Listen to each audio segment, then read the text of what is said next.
Alright, now it's time to talk about my scorpionic favourite topic because I'm ruled apparently by my sexual organs, sex.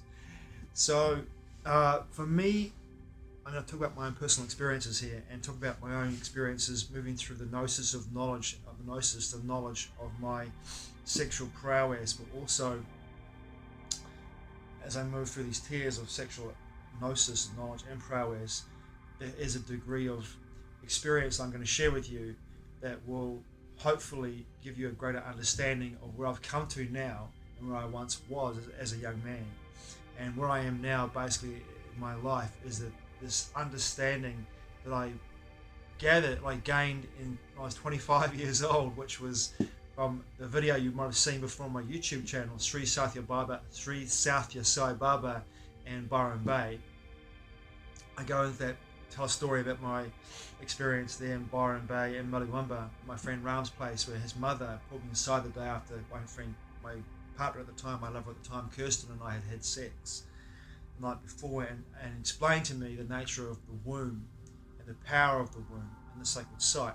But I'll go there in a second. First of all, it started at the very beginning here and took my way through this experience, because many people will be able to identify with certain layers and levels of sexual experiences that I'm going to denote here and share. But by no means will what I say to you on this video is it for anybody to say, oh, you know everything. I don't know shit. I'm only telling you what my experiences are around sex and my perceptions around sex are. The truth is, in the situation here, is that discernment is key.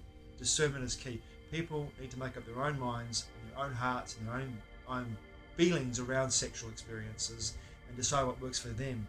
For me, sex is not just one physical experience; it's a multi-dimensional dance with the capability of creating life, of creating universes, of leaving your body behind and going back to source energy, and to connect with beings from multi-dimensional levels of existence.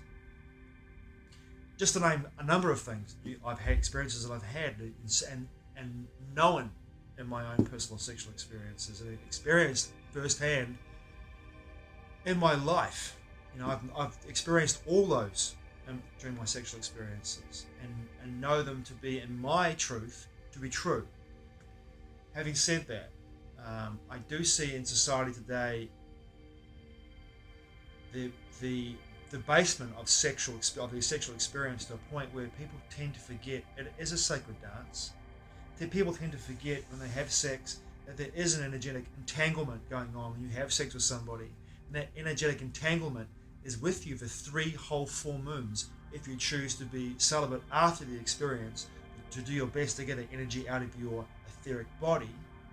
And that energetic entanglement can often be to the detriment of your mind, body, and spirit, due to the nature of the fact that you are having sex with somebody often, and I'm talking about my personal experience here, sex with somebody, or you are having sex with someone as in regards to me having sex with somebody else, where I'm not really coming from a place of love, respect, integrity, openness, vulnerability, devotion, or passion. I'm coming from a place where I'm angry, or I'm feeling low self-esteem, or I've got energetic attachments, or I'm coming from a place of discordance or disharmony, or I'm drunk, or I'm stoned, or I'm high, and all those situations for some people are fine.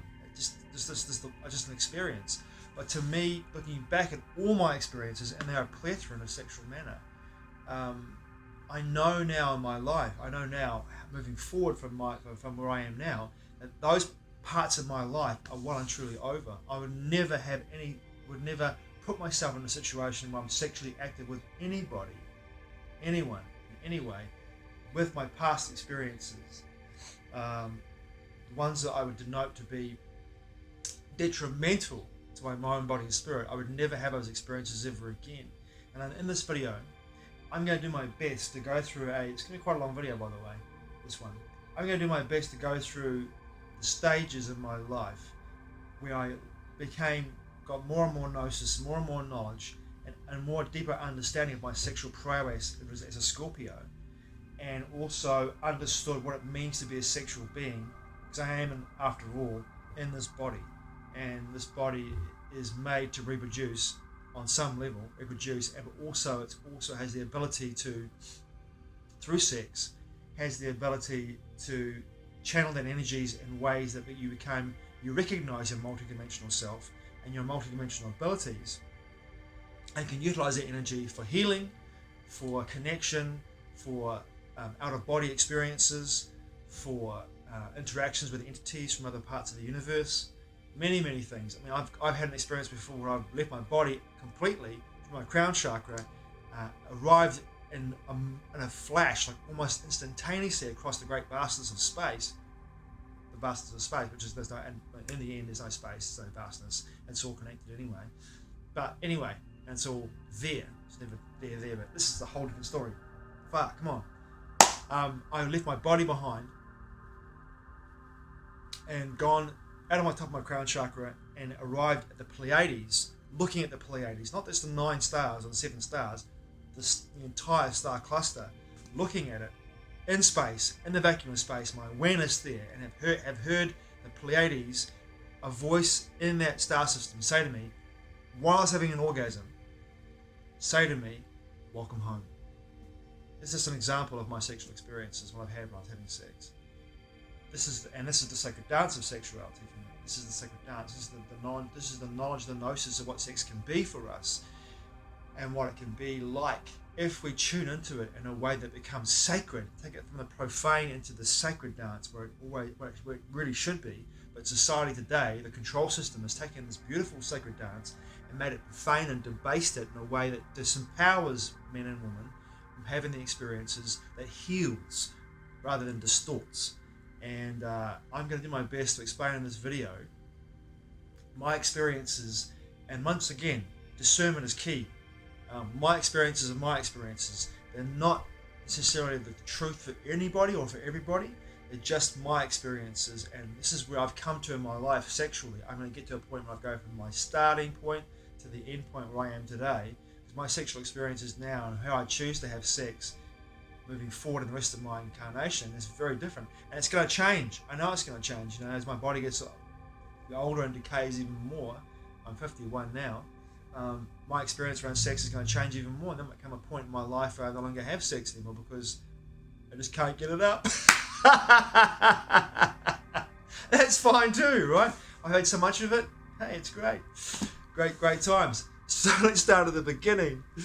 So when I first started having sex, my first sexual experiences were the epitome of everything that we see today in the egoic, debasing, profane sexual experience that is portrayed through mass media and through media, through music, through film, through pornography. Debasing. It was fucking debasing. It was so bad. It was terrible. I was fumbling around. I had no mentor as a young man. My father never taught me about sex at all. He wasn't around to have that experience with me. He wasn't a big part of my life. I had no male figure in my life to really to tell me about the sexual experience. My sexual experiences and my sexual gnosis, my knowledge, came from pornography, from movies, from peers around me who were having sex around me and tell me what it was like, what I got up to, and then eventually through discovery. Discovery, like having lovers and knowing what it was like to have a lover, for example. I was very young, 16, 17 years old when I first started having sex. And I got to the point where my fumbling became better and better as I learnt more and began to ask the right questions, and my lovers began to direct me in the right way to say, hey, listen, I see that you haven't done physiology and your lessons around anatomy are fucking terrible. Let me show you what works and what doesn't work and where to go and what to do. So my first few years of sex and fumbling around, my lovers became very attentive to me and said to me, listen, I can see that you're trying to do here and you're not doing it right, so let me show you how my body works. And my deeper understanding of a female's body through being taught and asking the right questions about where to go and what to do made me attentive.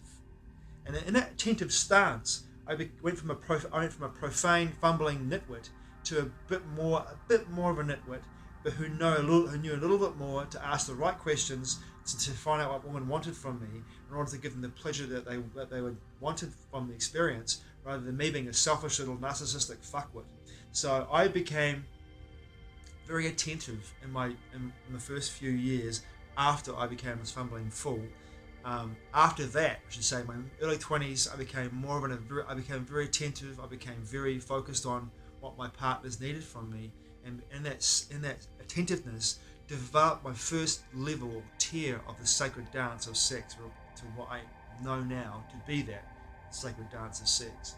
So, my physical sacred dance became one of attentiveness. So I was more into foreplay, more into touching, more into sensuality, more into seduction, more into humor and laughter, and making a woman feel safe in my presence while I was having sex with her, and allowing her to trust me, that she felt safe with me.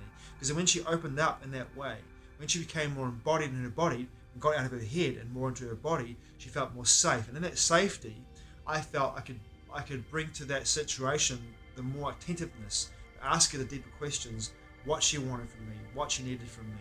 And in that space, I became more attentive. I became more deeply enamored with the female body and what the female body was capable of. And by doing that, a form of worship came in for me, and awe came in for me. And in that awe and worship, I took a step towards even more sacredness in regards to the sexual dance. And then when I was 25 in Byron Bay, I did a video on this already on the Sri Satya Sai Baba and Byron Bay video I have on my YouTube channel. I had an experience where a sexual psychologist told me that I had no idea what the fuck I was doing when it came to in an energetic sense. The physicality of the sexual experience was something very different to the energetic experience. So I was looking at my sexual experiences as a one-dimensional experience, as a physical experience, not as an energetic experience, not an experience that was spiritual or mental or physical or emotional. It was purely for me at the time, until I was 25 years old, and this experience happened to me, I was looking at sex as being a one-dimensional experience. It was a physical experience. But then this experience with my friend Ryan's mother, the psychologist, it became a energetic and a spiritual experience. So I understood through her gnosis, through her knowledge and her understanding, that a woman's womb is her sacred site. It's the most powerful place on her entire body. In that space, she can raise it. A child can grow. She can nurture it, feed it, and eventually she'll give birth to it. That's fucking power. That's real power. And men can only dream of that power. We can never, ever, ever imagine how powerful that is, right? So there for me, once again, my level of awe and worship and devotion took a quantum leap forward. I mean, wow, women are so powerful and so amazing and so beautiful and so wondrous. So wondrous. I got to that space where I was like, okay, I can move into a whole new level of understanding here, a whole new level of devotion and worship, and a whole new level of really seeing women in a very different light, and my sexual experiences in a very different light. It's now gone from being a purely physical act into a multidimensional act in 2 tiers or 3 tiers. It's gone from being physical, spiritual, and emotional. In that sense, I was feeling this deep sense of reverence for women and my sexual experiences. So I was being attentive, I was being reverent in my sexual experiences, because I knew that I'm not entering into a woman's sacred space with love, devotion, integrity, dignity, passion, awe, and I was, to me, entering into that space was a violation of my sacred space. I knew that I could not go there without feeling these feelings for a woman. Even one night stands, I couldn't do it. I wouldn't do it. And even under the influence of doing lots of drugs when I was in Vancouver, I was still in a place in my being where I knew that I was entering into that space in that sexual experience with those tenets embodied in my connection every single time. Not once did I not come from a place where I was feeling those tenets flowing through my being and embodying them. So I took my dance from being a physical experience into a mental, emotional, and spiritual experience. And those tears, as I climbed up those tears, I began to see the sexual experience in another way after that. And that sexual experience for me was seeing women not only necessarily as something to be enamored by and something to devote my energy towards and be attentive towards, and to share myself in a way that was loving, respectful, reverent, and with a sense of awe in my being, in my body, my mind, my spirit, but I was also having these experiences and understanding to me through my sexual experiences and having these experiences of knowing that when I come together with a woman, have sex with her, our energies, our auras, our etheric energy entwine intimately like this. So when I pull apart from her, I'm taking on part of her energetic influence, her energetic aura, her esoteric energy, her etheric energy, her etheric energy, not esoteric, but it is esoteric at the same time. Her etheric energy, I'm taking part of that with me, and I'm carrying it in my being, on my own personal sacred side. In my body, I'm embodying her energy in my etheric. And by having that dance and coming together that way, I had to be really super careful who I had that connection with. And often for me, I wasn't careful who I had that connection with. And by doing that, I distorted my own energetic field in a way that made me confused, made me feel uneasy, unbalanced, made me feel unsafe. And I would, in my really promiscuous times in Vancouver, I was enmeshing myself with numerous women over short distances of time, weeks in fact, months, even years, taking all that energy and taking it on board with me and then sharing it with other women I was sleeping with. And I didn't really understand the nature of this dance really until I came back to New Zealand in 2002, where I had a break from my promiscuity. And in that break, I really had no idea what was going on for me. I felt so disorientated in so many ways. And it wasn't just the fact that I'd gone cold turkey and had given up drugs at the time. It was also the fact that I come back to a place in New Zealand and had this break from my sexual experiences, which were plethora in Vancouver. And I'd taken on all these energetic connections and had not really had time to process, integrate, or to expel them from my being. When I go back to New Zealand, I had 3 months of being basically celibate. And in that 3-month period, three whole full moons, my energy was not depleted, but it was refreshed. And all those energetic connections I had with other women in Vancouver began to dissipate, and in a way I began to find myself again. And this is how I learned through my own empirical experience. You do have to have 3 full moons if you've had a sexual connection with somebody, and then you pull apart from them, and you don't have sex with them again, and you don't have sex with anybody else. You have 3 whole full moons before that energy that you have with that person dissolves, the dissolution is complete, and you're back to being yourself again, and you have your own personal resonance, and you're resonating as yourself into your own etheric field without having somebody else's energetic matrix, energetic energies, trying to think of the word here, energetic energies, that's a good one, in your etheric field. So I was free of that. I really then understood, whoa, holy shit, this thing's for real. This is what happens to you. And then finding myself again on the other side of the situation where I'd been celibate for 3 months, I really began to fucking feel a sense of balance again, equilibrium. I began to settle down to a place where, like, whoa, I've got all this other shit going on in my life that I've been ignoring because I've been having all these experiences with these beautiful women in Vancouver. And I come to a place in my life where I've kind of forgotten about all the work that I needed to do in regards to my own personal shadow work. I put that aside and had all these other experiences through partying and through sex and through connection, and I'd forgotten all about my own personal shadow work because I've been distracted by these experiences. But not only that, I'd also been in a place where I'd actually had these connections, and those connections had befuddled me in a way that I hadn't really I'd forgotten about my own shadow work in that sense, because the energies were not mine quite often, but somebody else's. And there was so much energy in my etheric field that wasn't mine that I was really kind of like disorientated, didn't really have time to ground it, or didn't feel very centered.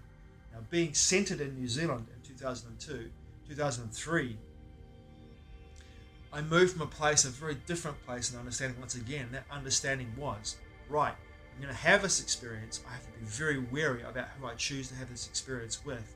And I have to really screen them energetically to make sure that there's a compatibility for me anyway, to have that experience with them and feel safe having that experience, and knowing that I might have to go through a period of 3 months after I have this experience of getting my energy back again, letting that energy I've created with that, letting that energetic confluence I create with somebody else, another woman, dissipate to a place where if I choose to be sexually active with somebody else, I'm not taking on this woman's energy and giving it to another woman over here, and not once again creating this confluence of confusion energetically, at least anyway. So I went to this place. I began to understand that dance.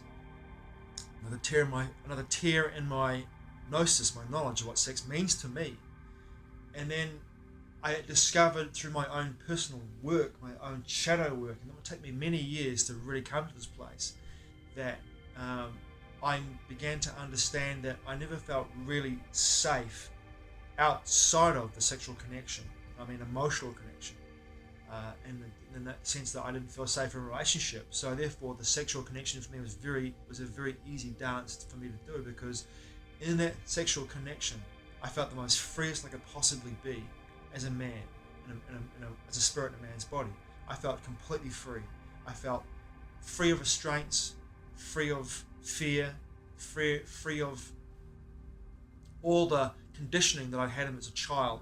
But even though I've been sexually abused as a young boy, I still felt the sense of freedom to be able to express myself through my sexual organs, through my sexual being a Scorpio, being in this resonance of sexual connection, and being also in this confluence, and being born in this confluence of self-Scorpionic energy. I knew that I could express myself and communicate with my lovers and my partners in this way, full throttle. And if they were able to open to me, they were able to understand me and see me for who I was. And I felt most safest in that space. Another tier in my understanding of my sexuality for me in this situation. And then when I got to in the mid 2010s, early 2015, 2016, 2017, I began to understand that my sexual prowess had been an image for me, and I had created and crafted this image of myself as being not a player, but I had been one, but not a player in the sense of like hip hop player or a player like picks up women at bars. It's never been my thing. It just happened to me because due to the resonance I was putting out to the world, the sense of confidence I put into the world, of course my sexual prowess, and maybe, just maybe, the amount of energetic exchanges I had in my life made me more energetically susceptible to having more and more sexual experiences due to the fact that I'd had so many, and I felt I was putting energy out to the world by being simply who I was. 2017, I got to a place where I was with someone for about 2 years in a relationship that was very, shall we say, wasn't open, but it was definitely sporadic in the sense that we saw each other 3 or 4 times a year. And when that ended, I realized that the man that I had been up until that moment had to go. I no longer wanted to be that man anymore. I didn't want to be everyone's fuckboy, so to speak. And I literally was for such a long time. I was literally in a place where I was having these experiences, and they were happening to me wherever I went to. Bars, clubs, restaurants, parties, potluck dinners, wherever I was going to, I was getting hit on and having these experiences due to the nature of my resonance. I'm not being egotistical in what I'm saying here. It was just my resonance I was putting out to the world. This is what I was available for. This is what I was wanting to create my life. This is what I do. This is how I'm attentive. This is how I communicate with my lovers. That resonance out into the world was creating the situation where I found myself in a place where I was bringing that experience into my life. It's the nature of the law of attraction. You resonate something, you're obviously going to experience it. I knew I had to stop. I wanted to become a different man. The nature of my sexual gnosis, my knowledge, had taken me to a place where I wanted to really ascertain, to drop deeply into the connection with one woman only. I just wanted to be with one woman. That's it. I'd had my fun. I had these amazing experiences with the most beautiful woman in the world. I had been so fortunate, so blessed in that sense. So blessed. But that was not what I wanted. I wanted to drop into a space of deep sacred connection. I wanted the realness of the real of one woman. One woman. And it was at this time, 2017, 2018, that I came across David Data's work. David Data, to me, is the Everest of everything, masculine and feminine, but in the sexual prowess and connection and the sexual passionate dance of sacred sexuality, to me, in the West at least anyway, David Data is the Everest of this movement, of this understanding, of this gnosis. And when I read his words and his books, it was like poetry to me. It was like, I wanted to go that deep. I want to go so deep with one woman, just so deep. I want to drop into a space of complete fearlessness, more than I've ever felt my entire life, of devotion, of passion, of reverence, of love. I want to go so deep. I want to write poetry with my sexuality in a way that I've never had before. And that to me was the next tier of my sexual experiences, my deeper understanding of what sex can be. I wanted to go and be with women that understood that sex was not just a physical act, or a spiritual act, or an emotional act, or a mental act. It was all of those experiences. It was all of them. But there was more. Another tier on top of that. And that tier was the complete surrender of the physical body itself through the act of sexuality, through the connection of sexuality and intimacy, where the nature of the sacredness of the sexual experience went to a place where our bodies dissolved in the experience, completely and wholly. And in that dissolution of our bodies, we saw each other as being each other. We were one. That's where I wanted to go with this experience. And that's what my next level of understanding was. Sex to me is simply that. Simply that. It is the ultimate physical, spiritual, mental, physical, emotional act we can do in a body. It is that.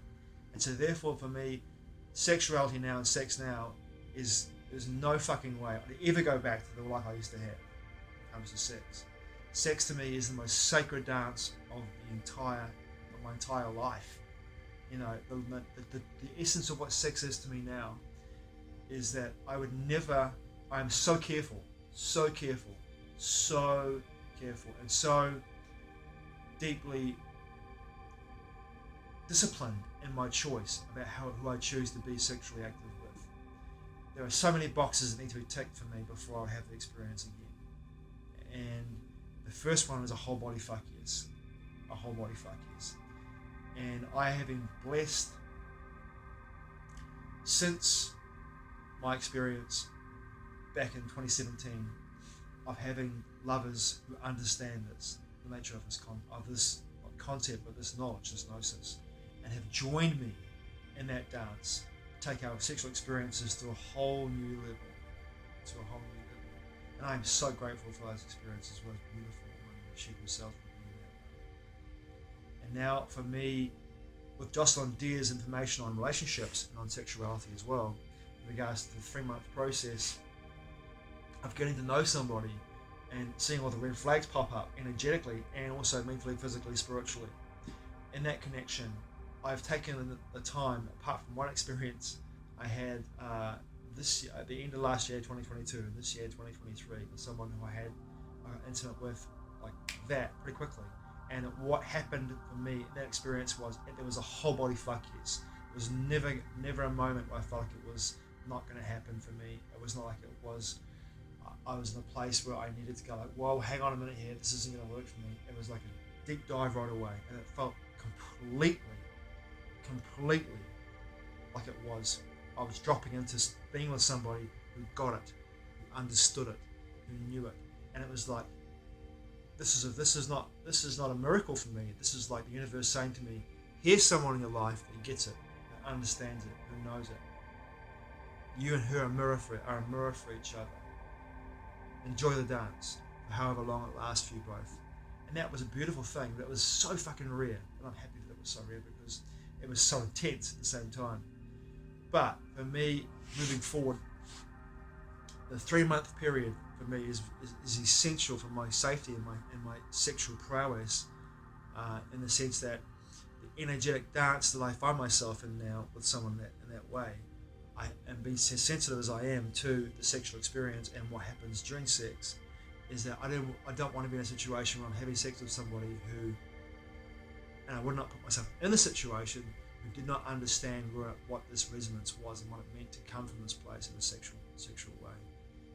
I would not want to pollute someone's energy or my energy to be polluted by somebody else, and my perception in a way that was detrimental to my movement forward in my life, in my evolution, in my remembrance of who I am and what I am. And so therefore, this most sacred dance for me has become not only just a dance for me, it's become a way of life. And if I move into the space where I know that at some point I'm going to be involved with someone intimately again, I will be. It's going to happen at some point. There's no doubt about that. When I will be, I look forward to experiencing this gnosis and then taking it to a whole new tier. And I wonder what that tier is going to be for me. I think, I feel, and I know, all at the same time, mind, body, spirit, that it will be like coming home.